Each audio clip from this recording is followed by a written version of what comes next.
Hey everyone, Peter Zeihan coming to you from Drop Gulch. A little bit ago, I was stuck at an airport for a few hours and I asked for video ideas. So we're going to do a whole series on basically what's an Ask Peter list. The first two questions are interrelated, so it's going to kick us off with a two-parter here. Question number one was, is it likely for Putin to be disappeared or assassinated or die, and what effect would that have on the war? And then second, can we get an update on Russia's demographic situation? So you have to start by looking why the Russians are in this war at the moment. Russian territory, it's flat, it's open, it's difficult to defend, but the Russians have shown that if you can expand beyond the flats and reach a series of geographical funnel points, where on either side you've got barriers you can't run a tank through, and in the middle you've got a flat area that you can concentrate troops on, block the access points, plug the gaps, then you can defend your lands, possibly. The Soviets achieved this at the end of World War II, and they held it till 1992. And when the Soviet system collapsed completely, the Russians lost control of most of those access points, all but two, actually. And so everything the Kremlin has been doing since 1992, not Putin, the Kremlin, this predates him, has been about reestablishing positions on or near those blocking points. This is the Transnistria occupation, this is the Georgian War, obviously Crimea, the Kazakh intervention, being involved in the Nagorno-Karabakh conflict. All of this is towards the same goal of plugging those gaps. So that's kind of piece one. Piece two is demographic. Now, for those of you guys who have been watching for a while, you know that Russia has among the world's worst demographics. To argue it used to be the worst until the Ukraine war, unfortunately, pushed Ukraine into a worse position. And then Chinese data changes mean that China's probably actually been worse for Russia for over a decade at this point. But anyway, there's these big gouges out of the side of the Russian demographic pyramid that represent periods of huge trauma in Russia's past. In some cases, that is a war. The world wars were obvious. In another spot, it's the effect of collectivization or the mismanagement of Khrushchev and especially Brezhnev. But the biggest one of all, sorry, it's a little muddy today.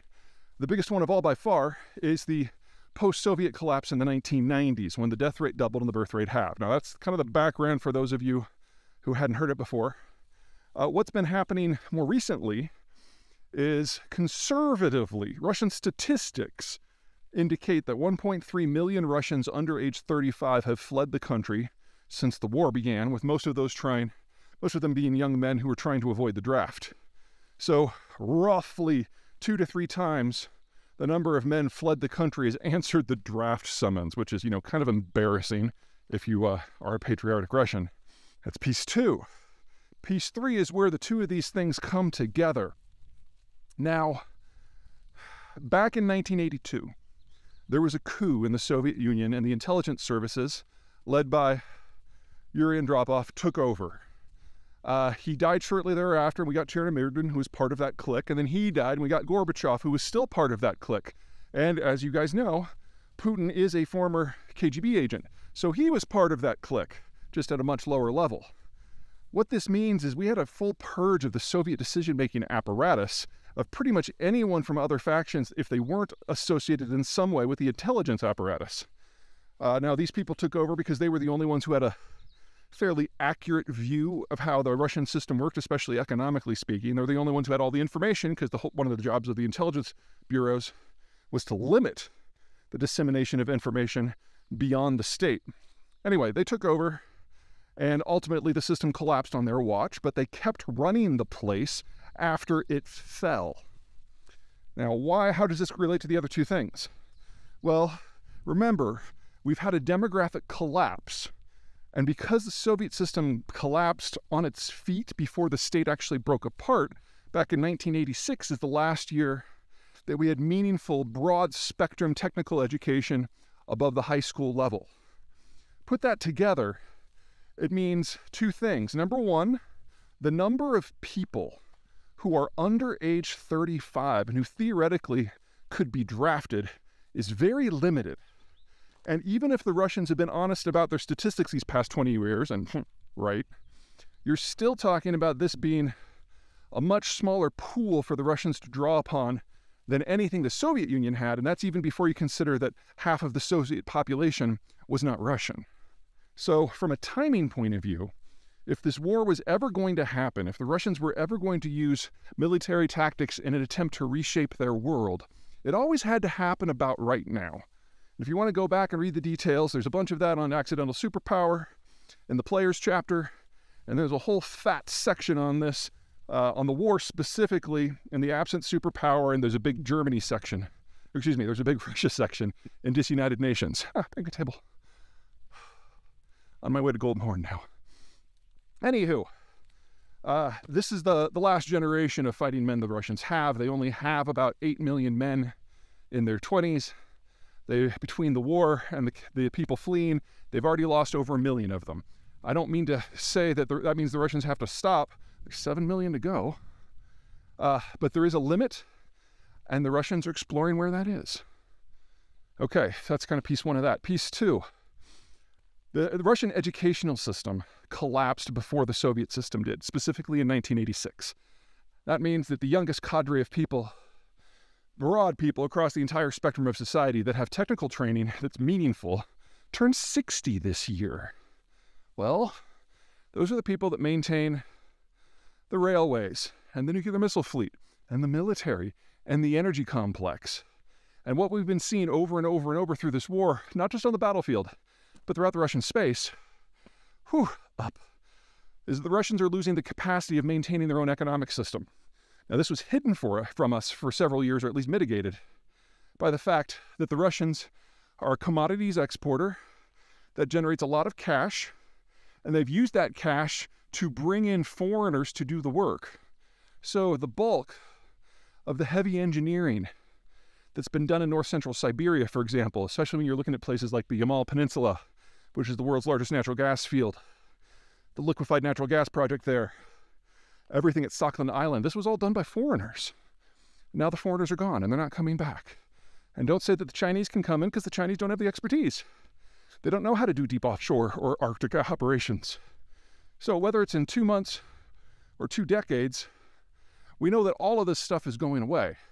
Anyway, back to the point. Youngest cadre of people with a full suite of training is 60.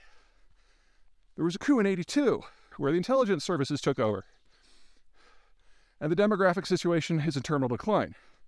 You put that together, and the entire cadre that are a survivor of that intelligence services system that were educated before 1986, that's less than 130 people now. Simple mortality is wiping away the capacity of the Russian government to function, even at the top levels, maybe especially at the top levels. Now, what does this have to do with an off-ramp for the Russians? Well, they see this war as existential. They believe if they cannot get control of those geographic gaps soon, they will lose the capacity to try. And it doesn't matter what happens 1 decade, 2 decades, 5 decades from now. Russia will not have even theoretical capacity to fight off any future aggressor, no matter where it comes from. And in that, they are 100% right. It doesn't matter that no one's even considering an invasion right now. They're planning for forever. And this is their last chance. And everyone who is in that 130 people see the world through the same lens. They were all part of the clique that threw the coup. They were all part of Putin's inner circle. And Putin has had 23 years now to weed out anyone who might have a different view or be a challenge to him personally. So even if he were to accidentally duct tape himself to a lawn chair and go swimming, you'd then have the other 129 basically trying to figure out how to carry on the general vision because they all believe it because it's, true. If there is going to be an end to this war because of politics in Moscow, what it would probably take the form of is the Ukrainians so decisively defeat the Russian military and that its humiliation isn't global, it's local, that everyone in Moscow can see it.